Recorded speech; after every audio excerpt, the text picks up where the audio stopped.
Hello, my name is George Allencherry, and today I will be presenting my findings from Estero Bay Preserve State Park.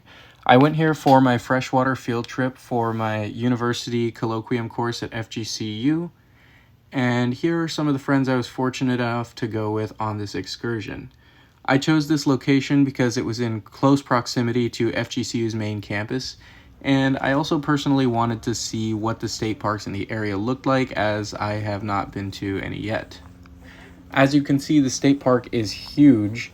There is plenty of room to walk the trails and enjoy the beautiful nature that Southwest Florida has to offer.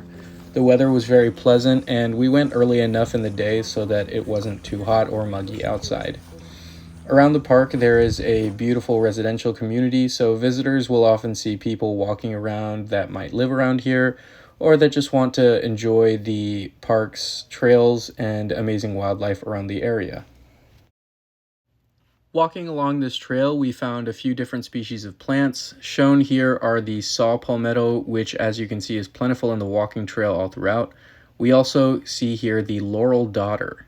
In addition, we found the coastal plain staggerbush, shown here, and the coastal plain chaffhead, shown here. We also spotted what came to be one of my favorite sights to see on the trail, these pretty yellow flowers that I came to find out are known as yellow bachelor's button. Finally, we spotted this small crab walking in the sand by a very wet area. I was unable to identify what species this creature was, but I thought it was very cool and one of the only examples of local fauna I could spot from the naked eye. Me and my group walked along the Orange Trail, which was pretty dry and grassy for the most part. We discussed the animals and plants that we could identify, and we also took pictures of what we could in order to learn more about the wildlife that we were unfamiliar with. We moved on from the Orange Trail to the Red Trail, which was more wet and sandy and closer to the river area.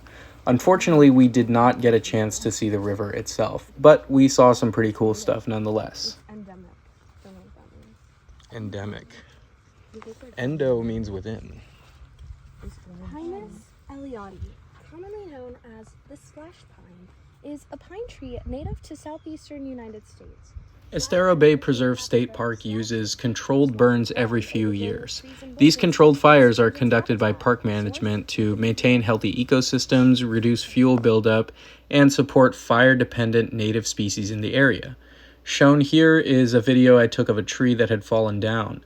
I had noted that there were burn marks on the tree's bark, which led me to assume that this tree may have been impacted by one of these controlled burns.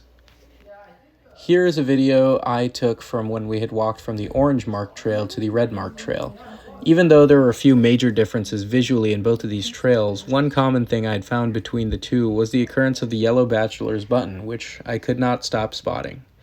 We also found quite a bit of pollution in some of the areas along the walking trail. Things like old empty beer cans, cigars that had been ashed and thrown onto the ground, and other trashed items that unfortunately hadn't been properly disposed of.